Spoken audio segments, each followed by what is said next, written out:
Project किस्से कविताएं में आपका स्वागत है। कैलाश मानसरोवर का 11वां एपिसोड लेकर आपके सामने प्रस्तुत हुआ हूँ। 10वें एपिसोड में हमने मानसरोवर की परिक्रमा होरे से शुरू की थी और उसके किनारे चलते चलते सेरालुंग गोम्फा से के माध्यम से हम छुगु मॉनेस्ट्री पहुंचे थे। छुगु मॉनेस्ट्री एक तरह से मानसरोवर के दक्षिणी कोने में आ जाती है और वह एक तरह से आधार सा है गुरला मंधाता शिखरों का। एक बात मैं यहाँ बताना चाहता हूँ कि होरे से चलने के बाद मानसरोवर की गहराई का अनुभव हर पल होता रहता है और यदि मौसम साफ है हर पल उत्तर की ओर कैलाश पर्वत अपनी भव्यता का स्वरूप दिखाता रहता है और पश्चिम की ओर विशालता लिए मानसरोवर और यदि दक्षिण की ओर नजर जाती है तो गुरला मंधाता जो श्रृंखला है वह हर पल अपनी जो सौंदर्य है उसका भान हर पल करवाती है। हम आज अपनी जो यात्रा है पैदल यात्रा उसे छुगु से शुरू करेंगे, ज़ैदी पहुंचेंगे और हर पल जो है मानसरोवर के किनारे चलेंगे। पहले जो मानसरोवर के किनारे मिलती हुई घास थी दलदल सी जिसमें पैर धंसता था वह अब नहीं मिलती है और ना ही वो जो मच्छरों की तरह दिखाई देने वाले कीटाणु से थे जो आक्रमण करते थे हर पल, अब वह भी नहीं मिलते हैं। हम छुगु से तेजी से चले हैं क्योंकि मानसरोवर के किनारे सूर्योदय का जो दृश्य है उसका जो अनुभव है उसे पाना चाहते हैं। उस कोने पर पहुंच गया हूं। अभी जो पूर्व की ओर आसमान है एक तरह से भोर का हल्का एहसास दिला रहा है। अभी उसमें वो लालिमा का जो दृश्य है बहुत दिखाई नहीं दे रहा, लेकिन पता चल रहा है कि किसी पल भी सूर्योदय होने वाला है। किसी पल भी उस सौंदर्य लोक का जो संसार है आपके सामने प्रस्तुत होने वाला है। धीमे धीमे सूर्य जो है ऊपर उठ रहा है। मानसरोवर का पूर्वी किनारा शुरू में ऐसा लगा जैसे किसी अंगूठी में रिंग में डायमंड जड़ दिया गया है। उसकी जो आभा है उसकी जो चमक है वह हमारे सामने प्रस्तुत हो रही है और उसके बीच में मानसरोवर एक तरह से शीशे की तरह प्लेटफॉर्म सा है। उसका प्रतिबिंब उस मानसरोवर के नीचे भी दिखाई दे रहा है, ऊपर भी दिखाई दे रहा है। अद्भुत वो दृश्य है। पर एक बात और जो ध्यान देने वाली है, सूर्य हल्का हल्का धीरे धीरे ऊपर उठ रहा है। उसकी जो लाली है वो उभरनी शुरू हो गई है। उसने अपने जो रंग हैं वो फैलाने शुरू कर दिए हैं इर्द गिर्द के संसार के ऊपर। कैलाश मानसरोवर का जो टॉप है उसके ऊपर भी वो स्वर्णिम आभा जो है वो दिखाई दे रही है। गुरला मंधाता की चोटियों के ऊपर भी वो स्वर्णिम आभा प्रस्तुत है और उस दृश्य को, उस रंग को प्रकृति ने यानी ईश्वर ने एक तरह से अपने हाथों में ब्रश ले लिया है और मानसरोवर के हर कोने को उसने रंगना शुरू कर दिया है। अद्भुत दृश्य था, भुलाया नहीं जा सकता उसे। लेकिन धीरे धीरे आगे बढ़ना है, यात्रा तो है, जीवन है, जीवन रूपी यात्रा में आगे तो बढ़ना ही होता है, चलना है। अब धीरे धीरे आगे बढ़े। एक अन्य सुंदर दृश्य सामने है। मानसरोवर के किनारे कुछ पानी खड़ा है, हिलडुल नहीं रहा, और उसके भीतर कैलाश पर्वत की जो प्रतिछाया है, प्रतिबिंब या उसके जो रिफ्लेक्शन है वो भी दिखाई दे रहा है। वाह! तभी स्वामी तद्रूपानंद जी की बात याद आई। स्वामी नारायण आश्रम में उन्होंने कहा था कि वह स्थान पूजा के लिए उचित है जहां पर मानसरोवर और कैलाश साथ साथ दिखाई देते हैं, प्रतिबिंब है उसमें। नमन किया उस दृश्य को, कि ईश्वर का धन्यवाद भी किया कि उसने इस तरह का जो है हमारे सामने अनुभव प्रस्तुत किया है, क्योंकि ये जीवन में ऐसे अनुभव बार बार तो होते नहीं। और चल दिए धीरे धीरे, पीछे रह गए सदस्य मिल गए हैं। अब दूर तक आगे ही आगे उत्तर की ओर बढ़ता हुआ कारवां दिखाई दे रहा है, रास्ता दिखाई दे रहा है, और उसकी पृष्ठभूमि में कैलाश है। झील पूरी की पूरी हमारे राइट साइड में आ गई है। अब नीलापन भी है, कैलाश का प्रतिबिंब तो है ही उसमें, उसकी जो धवलता है उसका प्रतिबिंब तो है ही मानसरोवर में। इर्द गिर्द की जो पहाड़ियां हैं उनका जो हरापन है, हरितिमा, उसका रिफ्लेक्शन भी मानसरोवर में मिलता है।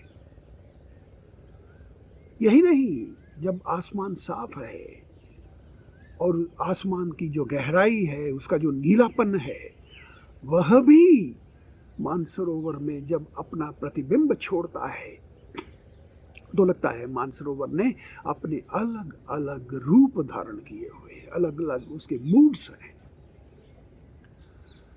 आगे बढ़े, तेजी से चल रहे हैं, क्योंकि काफी दिनों से 15,000 की ऊंचाई पर हम लगातार चल रहे थे, इसलिए सांस फूलने का प्रश्न ही नहीं। अक्लामेटाइज पूरी तरह से हो चुके हैं, तेज भी चल लेंगे तो ज्यादा फर्क नहीं पड़ता है। 7:45 के आसपास लगभग हम 15-16 किलोमीटर कवर कर चुके हैं। याक वाले और जो घोड़े वाले साथ आए थे उन्होंने अपना लंबा विश्राम डिक्लेयर कर दिया है, और लेकिन हमें आगे ही आगे बढ़ना है। आ जाएंगे पीछे से सामान लेकर के, हमें क्या परेशानी है। लगभग 8:30-9 बजने वाले हैं। हम मानसरोवर के किनारे किनारे चल रहे हैं। लेफ्ट साइड में ऊंचाई पर एक घोंसल गुम्फा दिखाई दे रही है, और उसके आधार में बने हुए छोटे छोटे घर से हैं गुफानुमा, उनमें लोग भी रहते हैं, झांक रहे हैं बाहर यात्रियों को देखते हुए, और अभिवादन भी कर रहे हैं इशारों में, जिसका हमने भी जवाब दिया है। कुछ देर मानस के किनारे बैठे हैं, चिंतन कर रहे हैं उस मानसरोवर का, उस ईश्वर का, ब्रह्मा जी का, जिन्होंने सृजित किया है अपने मन से इस मानसरोवर को। और चिंतन करते हैं कालिदास की उस अलका नगरी का भी, कि जहाँ पर मानसरोवर में राजा हंस हैं, विचरण करते हैं, स्वर्ण कमल हैं खिलते हुए वहाँ पर, और जिनकी नालों को तोड़ते हुए उसका रसास्वादन करते हैं। तभी मन जो है वो सोचने लगा, मानसरोवर क्या है। जीवन से काफ़ी कुछ जुड़ा हुआ संबंध है मानसरोवर का, गहराई है उसमें। राजहंस जो हैं विचरण करते हैं उनमें। हमारा मन भी तो राजहंसों की तरह उस गहरी नीली विशाल झील पर विचरण करता है। और जो संसार के आकर्षण हैं उस मानसरोवर में, जो कमल हैं, स्वर्ण कमल कमल, उनको भी तो तोड़ता है, उसी में उलझा रहता है ये सांसारिकता में। तो कैसे हम मानस के हंस बन करके जीवन को वास्तविक अर्थों में समझें, कभी कभी ये सब सोचने के लिए मजबूर करता है। गोसल गुम्फा से हम चलने वाले हैं। यद्यपि रास्ता मानसरोवर से किनारे से हट करके भी है, लेकिन हम मानसरोवर के किनारे किनारे चल रहे हैं। एक अजीब सी जो एक परिवर्तन दिखाई दिया है। मानसरोवर के से लगभग गोसल गुम्फा से 1 किलोमीटर आगे तक की का जो रास्ता है, उसमें बैंगनी रंग की एक छोटी सी रेखा सी दिखाई देती है।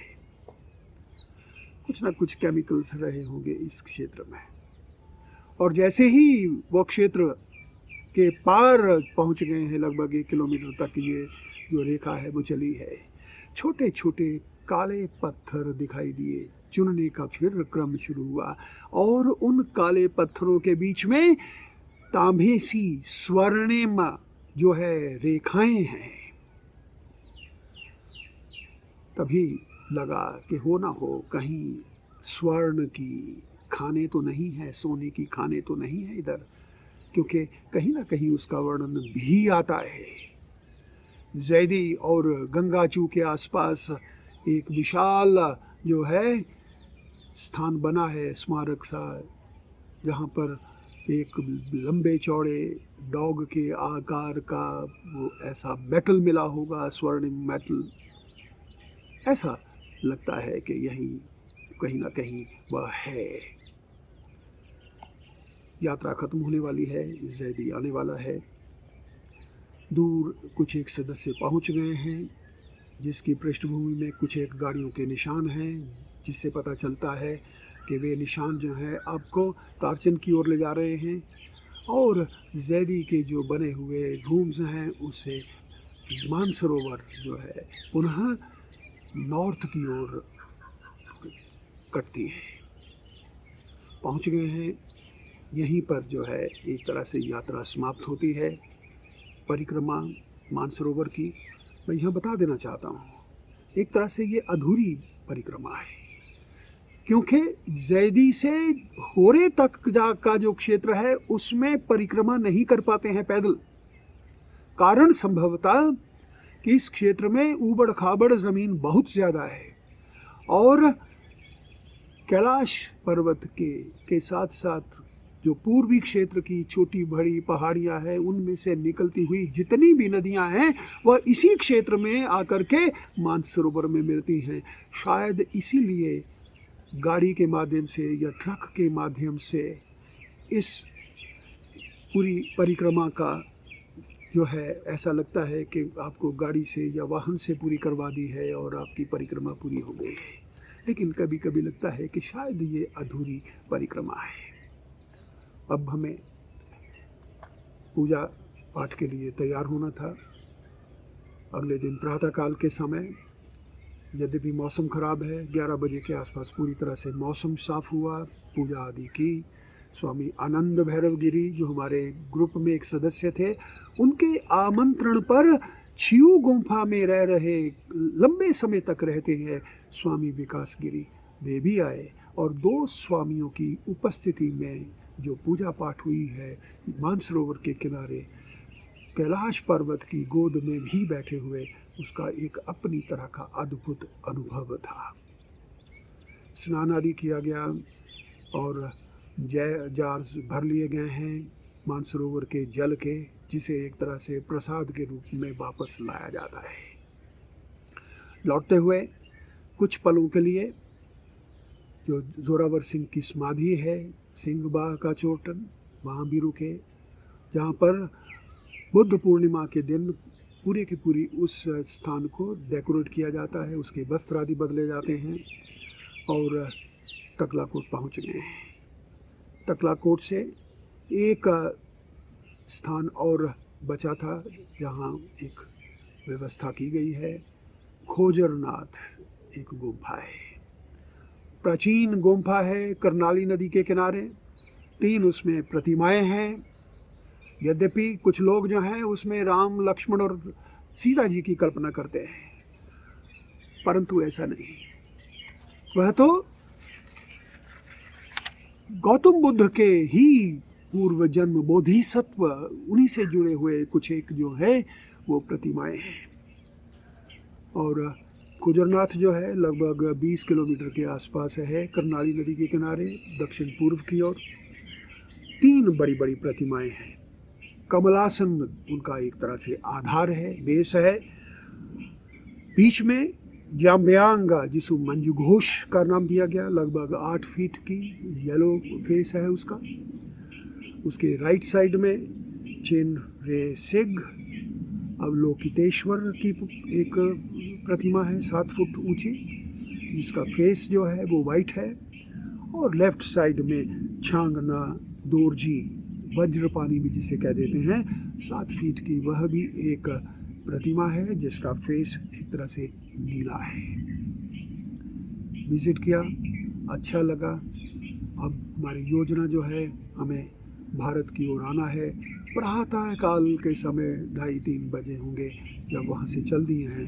लिपुलेख पास से लगभग 3-4 किलोमीटर पहले तक गाड़ी पहुँची है। हम इंतज़ार करते हैं अपने उस लिपुलेख पास का, जिसके उस पार हमारा भारत है, जहाँ पर हम नीचे से आने वाले सदस्य हमें मिलेंगे, उनके साथ आदान प्रदान होगा और हम अपनी उस यात्रा का समापन करते हुए भारत की उस पवित्र भूमि में एंटर करेंगे। लगभग 7 बजे हैं। लिपुलेख पास के ऊपर हम खड़े हैं। उधर से आए हुए जो सदस्य हैं दल के, वो मिल रहे हैं। वह एक दूसरे से अपने अनुभव बता रहे हैं। और हमारे साथ जो भारत से एक पिट्ठू आया था या घोड़े आदि आए थे, वे हमारा इंतज़ार कर रहे हैं। एक दूसरे के गले मिलते हैं और हम दौड़ते हैं भारत की उस भूमि की ओर, बताने के लिए अपने उन अनुभवों को लोगों को कि क्या कुछ है इस यात्रा में, कैलाश मानसरोवर यात्रा में क्या है। दौड़ते हुए उतरते चले गए, नबीडांग पहुँचे और नबीडांग से यात्रा जो है काला पानी, गुंजी और होते हुए मालपा और पहुँच गए हैं सड़क के किनारे, जहाँ पर बसली इंतज़ार कर रही थी। और हम पहुँच गए हैं अपने स्थान में, दिल्ली, क्योंकि यहाँ से विसर्जन है। सभी के सभी सदस्य चलेंगे, सब अपने आप में खोए हुए, क्योंकि वह जो 31-32 दिनों की यात्रा का जो अनुभव है, कैलाश मानसरोवर के इर्द गिर्द चलने का जो अनुभव है, उससे जो आध्यात्मिकता की जो लहर चारों तरफ फैल रही है, जो शिवमय संसार में रहने का अनुभव है, उसे अपने अंतर में समा लिया है। उसे अब उस यात्रा के बारे में बताना शेष है। यही इस यात्रा को समाप्त करता हूँ। आपने बहुत समय दिया है इसे सुनने में। मुझे विश्वास है कि आपको पूरी की पूरी कैलाश मानसरोवर यात्रा अच्छी लगी होगी। आप अपना ध्यान रखिए। बहुत बहुत धन्यवाद।